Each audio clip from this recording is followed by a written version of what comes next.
I finally found more of Series 100, and even though I don't have the full wave quite yet, I'm still missing Rock and Andre. You better believe that this is going to be the focus of Wrestling Night for just a little bit. From Mattel's WWE Elite 100, this is Rey Mysterio, as he would have appeared in WCW, which is why he's holding the WCW World Cruiserweight Championship belt. First time we have ever had that belt in the Mattel line. I don't think it's the first time we've ever had a toy of it. I think Jax made the Cruiserweight belt.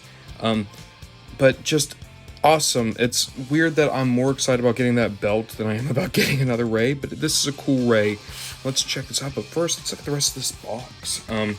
You do have this great side profile here. Looks really good. I still prefer how Stunning Steve looked and Andre looked, but this is perfectly acceptable.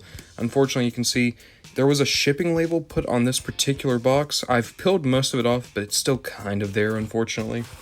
Taking a look on the back, and Jonathan Bartlett, the person who drew all of these boxes, just phenomenal job all the way around. I would like a poster that has all of these together on it. But let's read this bio here. A trailblazer in every sense, Rey Mysterio defied the odds his entire career. The ultimate underdog set new standards for exciting in-ring performances in every major promotion, from WCW to ECW, and ultimately as a world champion in WWE. Elite 100 celebrates the legacy of this legendary luchador, complete with the first-time WCW Cruiserweight Championship. Yeah. Once again, I just really like this art. It looks really phenomenal. This is, comic book art, but it works.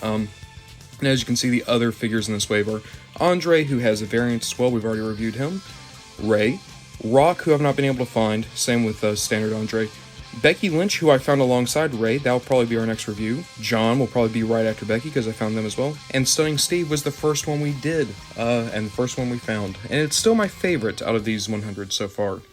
You just got Rey's name here on the back, and then we see him back in the box.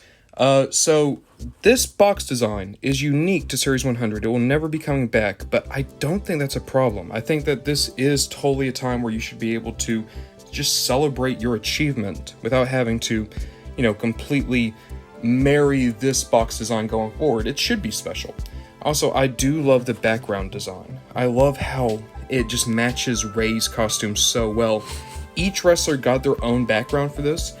Stunning Steve had a very 90s, almost Rugrats style background, and Andre, of course, had his big hand.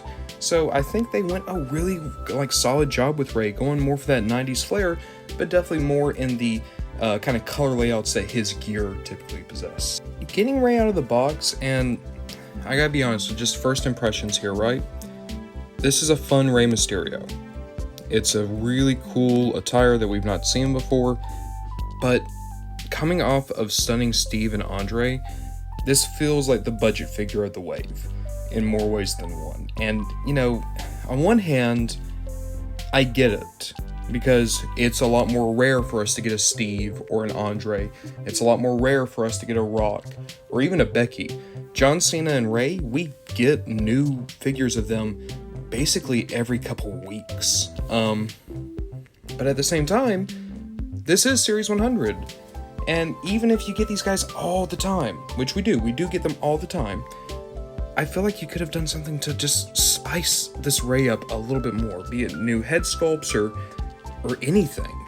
But instead, he comes off as a very vanilla release and what's supposed to be a celebration. Just taking a closer look at Rey, and the head sculpt we've seen so many times before, and I don't like it. This is a pretty bad Rey head sculpt. The modern Rey looks good, but every time they bust out this one that's supposed to more capture his look from 10, 20 years ago, it's just, I've seen it, Then you have painted on armbands here, even though with other characters those would have been separate pieces. At least down here, those are separate pieces, and they're nice. They're probably the best part of this figure, to be honest. Just these kind of wing motifs here on the wrists. We'll get back to the championship belt. Let me take that off right now. And then down here, just the yellow and red. Very good color combination. Cool design. You have the question marks going down the side of the leg, down the back. Here's a question. Why did the question marks flip? and mirror on the left side. Like, I understand, like, oh, what's to be symmetrical? I don't know. Well, then again, I suppose, like, if you write in Spanish, right, the question marks, if you ask a question, you would have an upside down question mark. Well, then shouldn't that be an upside down question mark? I was about to BS a reason as to why this probably makes sense, and it still doesn't. And then you have boots, very plain white boots. So there's not a lot for this figure just in terms of what you're getting. You do have good posability though. Ball joint at the head, universal at the shoulder. You have a twist at the arm. Then you of course have the pinless double jointed elbows, which are always nice. It's a great thing to have on these Mattel wrestling figures. Big hands. Like, that actually kind of bothers me how big Rey's hands are. Is that accurate to Rey, or are they just reusing parts? But you do have a universal there at the wrist. You do have a rotation at the waist, as well as a good ab joint. You don't get that much back, which, you know, you'd want him looking up, so... But you do get a lot forward, which is good, because he's also acrobatic. Universal at the hip, and then a thigh cut, though that does kind of mess up the paint look there. You have double jointed at the knee. Not pinless, but I don't need pinless joints, to be fair. You have a boot cut, and you have a little bit of ankle articulation, but not much. He's kind of frozen down there. So, with very little effort, right, you can get this Rey into a good pose. Like, there is no question about that. Only thing is, I have a lot of Reys that pose very well. Just because this guy has a particular color layout doesn't make him special just because he's great at posing. All the Mattel figures are great at posing. All the Reys, specifically, are great at posing.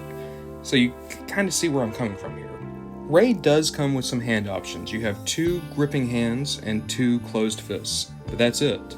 Compare that to Andre, who had 8 pairs of hands. Compare that to Austin, who had, I think, 6 pairs of hands. It's just not much. But then we get to the belt. The World Cruiserweight Championship. It looks so great. They really did capture the design perfectly, and I love how even the WCW logo is so raised in relief. It stands out so well. It's great to finally have a Mattel version of this belt. That said, it's really hard to get on Rey. Like, it more so than even other Mattel belts, because they all have this problem. It's really hard to get those clasps to actually connect. And also, I just realized there's yellow paint on Rey's back there. That's nice. So the belt saves this for me, right? The belt looks wonderful. I love the belt. It's sad that my favorite parts about this figure for this wave that I've been so high on it's like the wrist gauntlets and the belt. The figure itself is kind of secondary to the kind of cool accessories. But it's okay. This is a solid enough Rey. I just kind of wish they pulled out more stops for a Series 100, you know? Do you know what could have made this Rey really special, especially for a Series 100? And I know they could never do this. I know that there's probably like a million reasons in a contract you could never do it. Why not give an unmasked Rey head? Like, he did unmask himself in WCW. Granted, it was years after he would have worn this outfit, but it would have been a cool extra thing, a once-in-a-line thing, where that would have sweetened the pot enough to make me think, yes, this absolutely should have been here.